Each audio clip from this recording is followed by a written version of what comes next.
Mirëmbrëma të nderuar miq, takojmë me të pashoqë në një tjetër hapësirë me një tjetër të ftuar, por pa ikur nga aktualiteti politik, thënë më sakt nga fushata e parakohshme elektorale për zgjedhjet parlamentare të 11 majit. Me mua është bashkuar tani më në studio kandidatja e PSD-s që ka për kryetar Tom Doshin, Burbuqe Islami. Mirëmbrëma, mirë se erdhët. Mirëmbrëma, faleminderit për ftesën dhe mirë se u gjeta. Pyetja e parë, siç do ta bënte kushdo tjetër, ç'të bëri që ti hyje politikës me kokë, sepse ti je kandidate për deputete, do të thotë që të hysh plotësisht në politikë dhe jo t'japësh një kontribut periferik, po themi. Falenderoj shumë për pyetjen. Nuk e di nëse më lejohet, unë dua të lexoj një mesazh nga një individ shumë i rëndësishëm i besimit islam. Po. Ai është pushuar nga puna, ka qenë ish punojës i Ministrisë Financave, vetëm për faktin që është gjetur duke u falë në zyrë.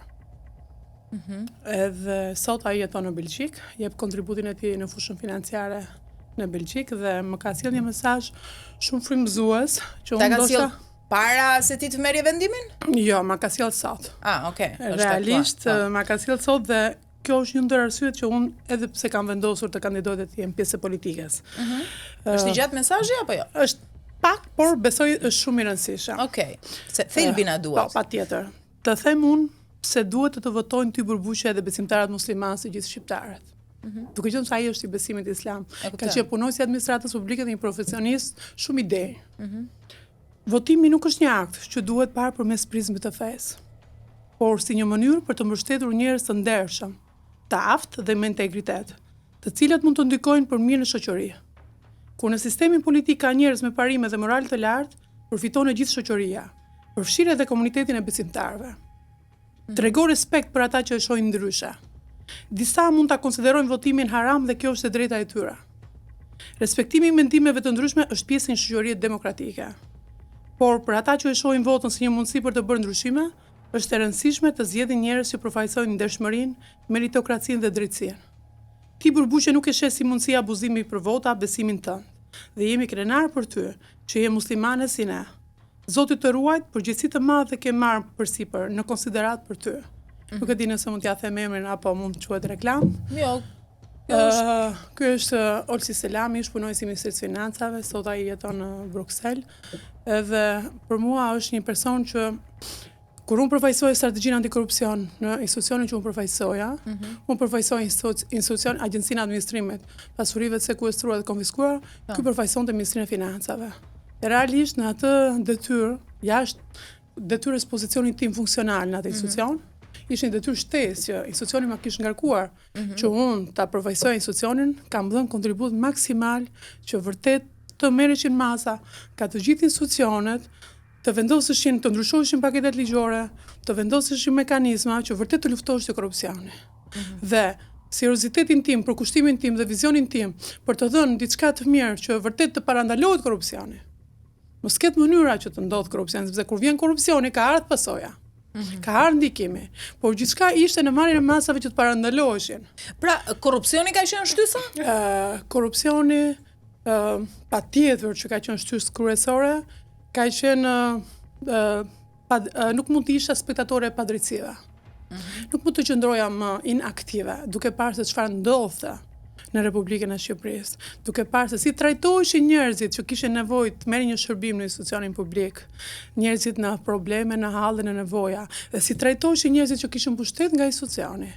Pra, ishte kjo arsyeja kryesore që unë vendosa që pse jo, pavarësisht se unë në mënyrë ligjore kam bërë detyrën time si në punëse publike, e kam adresuar çdo problem të ndodhur. Por duke qenë në parlament sigurisht që je një kontribut i shtuar. Patjetër që unë do marr masa dhe gjithçka do bëhet dhe duke ndryshuar çdo paket ligjore që ka institucionet, qoftë institucionet qendrore, qoftë institucionet në varësi. Nuk do jesh e plot fuqishme, sepse nuk mendoj që ti je plot fuqishme, po iniciatore do jam.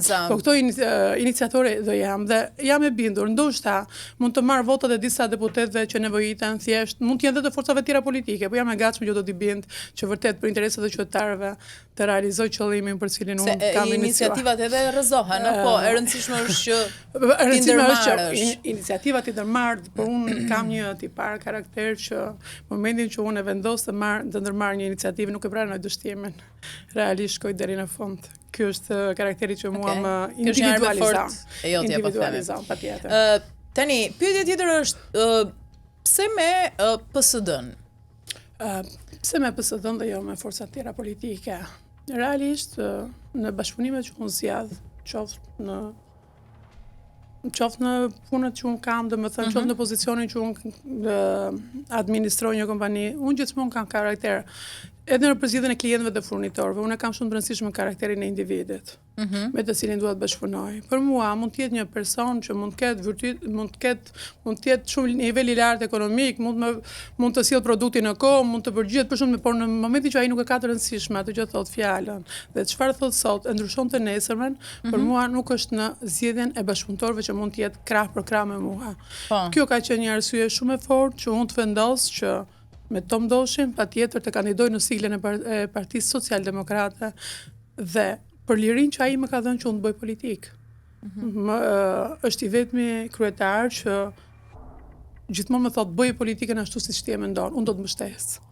Sepse ajo që ndodh me partitë tjera politike është që i programojnë këto kandidatë të partive. Çfarë do thonë dhe si do e thonë dhe ku do ta thonë. Të mbyt kryetarokracia, të mbyt protagonizmi të tjerëve. Pra hapësira, liria. Këtë kalkulim ke bërë, po themi që ke bërë këtë zgjedhje. Pra edhe parimet themelore që ka Partia Socialdemokrate janë 3 parime të rëndësishme: liri, drejtësi, solidaritet. Dhe këto parime më shërohen shumë qartë tek ky kryetar.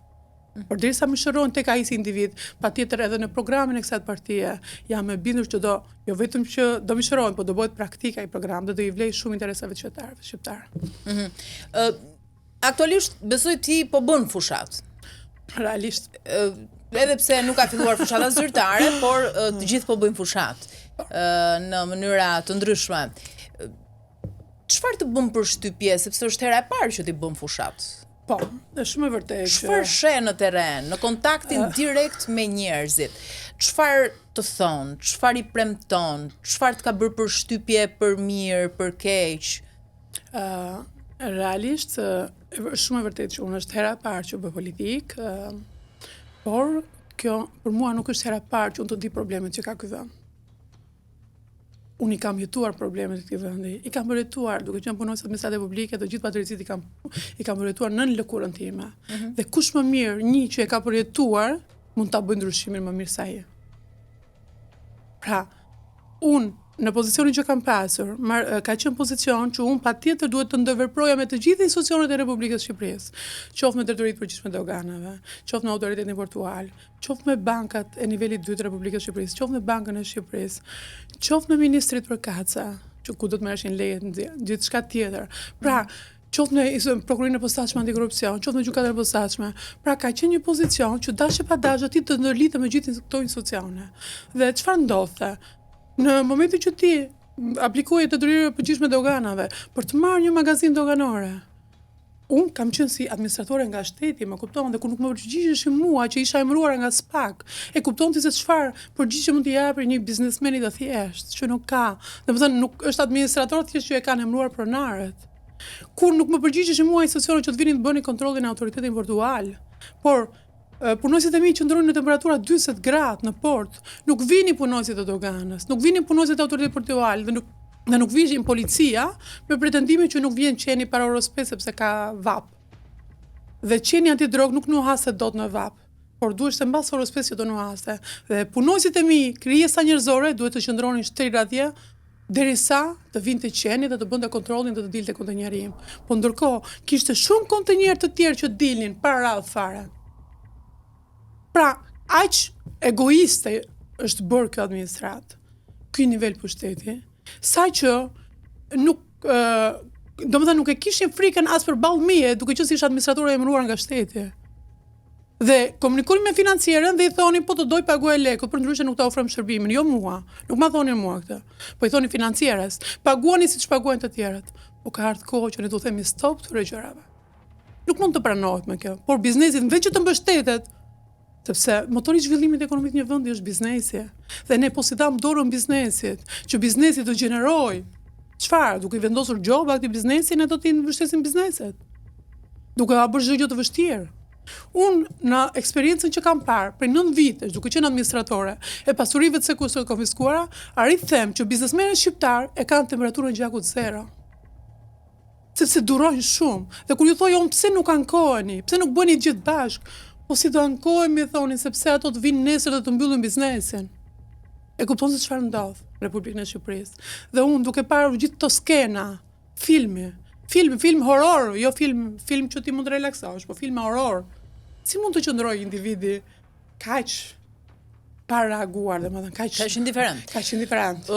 Po tani, te pjesa e qytetarëve se nuk mu përgjigje kur bën fushat, se nuk është se kanë nuk dominojnë këto lloj hallesh, po qytetarët kur them qytetarët ishin të punonësit e mi aty. Ka halle më bazike se kaq. Qytetarët ishin të punonësit e mi atje. Qytetarët janë në çdo hall, në çdo komponent ky të shoqërisë janë qytetarët. Si kanë pritur qytetarët që ti takon në terren elektorati, si kanë pritur kandidaturën tënde? Realisht të gjithë qytetarët që mua më kanë njohur, ndoshta edhe pa qenë kandidate, por edhe tani që unë jam, sepse unë unë nuk e trajtoj individin për pozicionin që ka, por e trajtoj për atë që ai përfaqëson si individ. Ky është parimi im.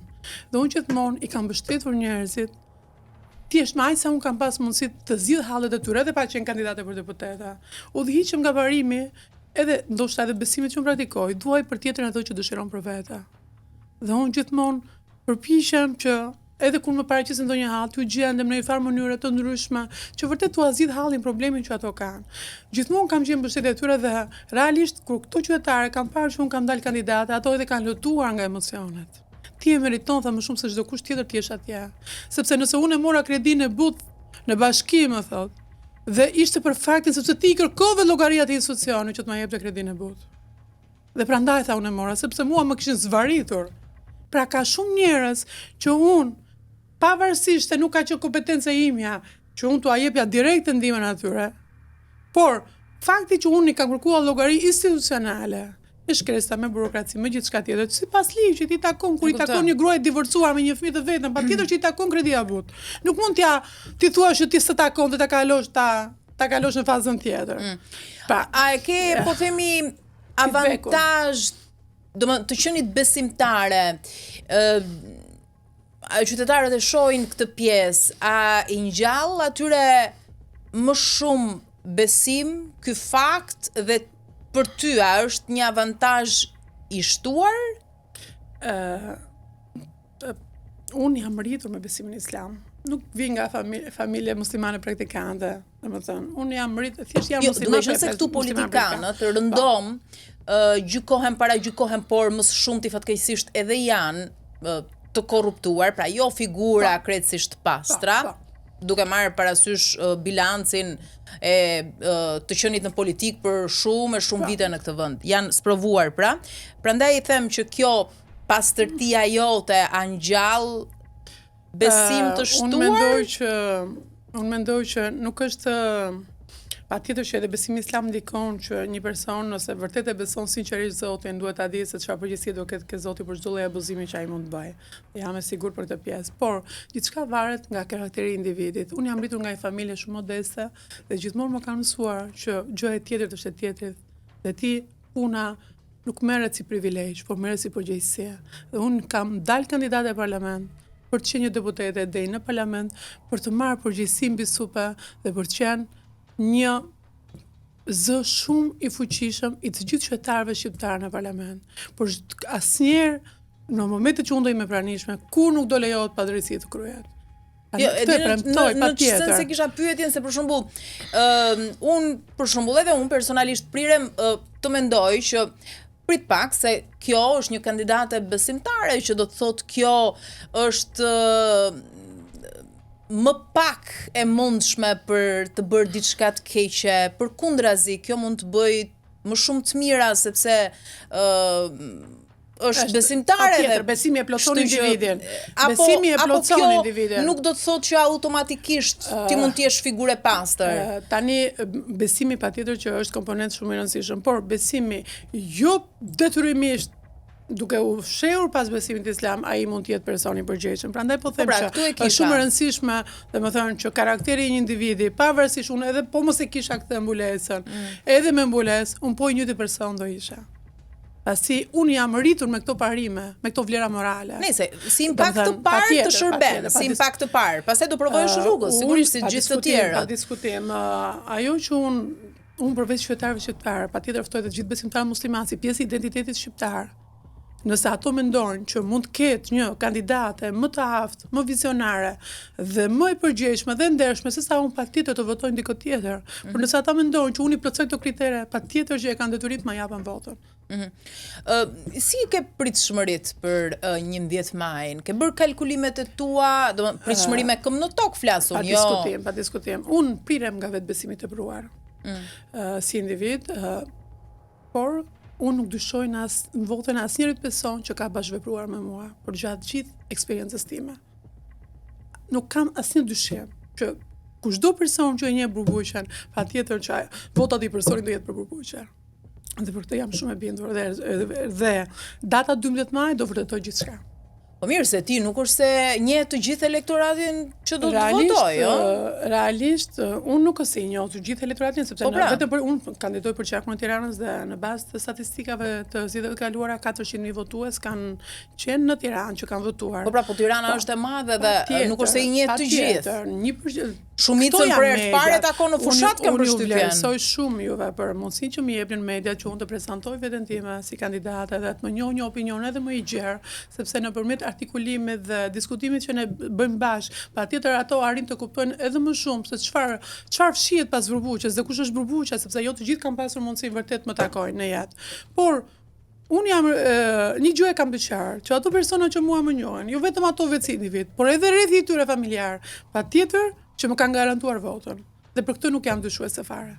Jam e bindur që PSD, përveç faktit që unë si kandidate si Burbuqe, po edhe plani që ka Partia Socialdemokrate, patjetër që edhe nga PSD unë të marrë goxha vota, pasi është një plan që i shërben interesit qytetarëve. Nëse ne i referohemi, ti mendon se do i marrësh votat më shumë ti në rang personal apo në logon e partisë? Edhe në logon e partisë, edhe në rang personal, patjetër.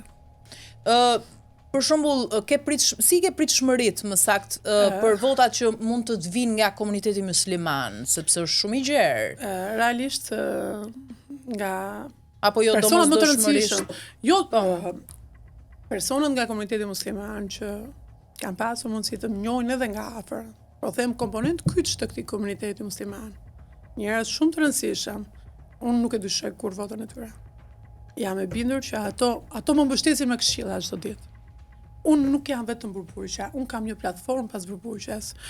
Në rrethin tim vicioz janë këto persona kyç të rëndësishëm të komunitetit musliman, që më japin këshilla shumë të vëra dhe unë i vlerësoj, janë intelektual të fushave të ndryshme, të fushës mjekësisë, inxhinierisë, ekonomisë, janë profesorët e mi të fakultetit, që për mua janë këshilltarët e duhur dhe që vërtet më nxisin që unë doja dal çdo ditë. Pra, komponent kyç të shoqërisë në fushën e inxhinierisë, mjekësisë, ekonomisë, infrastrukturës, në të gjithë psikologjisë janë njerëz që unë jo vetëm sot e kam mbajtur afër, unë i kam mbajtur afër gjatë gjithë jetës time, sepse nëse ne referohemi fjalës një popull shqiptar, individi është mesatare e personave me të cilët rrin. Dhe unë realisht kam zgjedhur të qëndroj në shoqëri me njerëz që vërtet janë ekspert fushës. Dhe kam dhënë dhe kam marrë nga këto individ. Në qartë, ka shumë figura të reja që i hyjnë politikës, që janë në fillim sigurisht krejtësisht pastra, i referohemi integritetit, personal dhe profesional. Që thonë pikërisht kanë këtë retorik në nisje dhe pastaj se si pa pritur, pa kujtuar, as vetë nuk e din se si glabrohen nga, po themi, kjo politika jonë me shumë probleme dhe bëhen si gjithë të tjerët. I harrojnë premtime dhe gjitha me radhë. Unë bëhen si gjithë të tjerët. Unë kam parë disa ku e ke garancin ti që nuk do t'josh pushteti dhe nuk do të bëhesh si një nga këta që kemi? Ja, këtë pyetja është shumë e bukur dhe unë e vlerësoj. Për mua, kjo botë është një ëndër dhe mëngjesi së cilës do na sjellë është vdekja. Nuk është e rëndësishme kjo dynja për mua. Rëndësishme është ajo që unë do gjetë Zoti im pas vdekjes. Dhe unë këtë botë e kam si një përgjegjësi, domethënë që do bëj veprat njeriu kur ikën nga kjo botë i merr me vete. Nuk merr as pasurinë ekonomike, as kapitalin që ka ndërtuar, as një gjë tjetër. Por pasardhësit që ne lëm janë shumë të rëndësishëm dhe veprat që ne bën. Dhe kjo e përkthyer në këndvështrime të ndryshme, në interesa të ndryshme të gjithë qytetarëve. Sa ti je e gatshme të ndihmosh atë nevojtarin, sa ti je e gatshme të ndihmosh atë gjyshin e moshuar, sa ti je e gatshme të ndihmosh intelektualin që vërtet ai që është profesionist në një fushë të mirëfillti ta vendosë në pozicionin e duhur që ai të shkëlqejë në atë pozicion. Pra çfarë ndodh sot në Shqipëri? Elita intelektuale pothuajse është e gjitha e larguar nga Shqipëria. Truri i Shqipërisë është larguar. Dhe pse është, pra, këto politikan a reflektojnë ndonjëherë? Si ka mundësi janë larguar në periudhën e Covidit, kur po flisnin mjekët më të mirë, që kishin shpikur formula në shtetet e huaja të botës shqiptarët. Si su vjen turp që ka lejuar që një tru i tillë të largohet nga Shqipëria?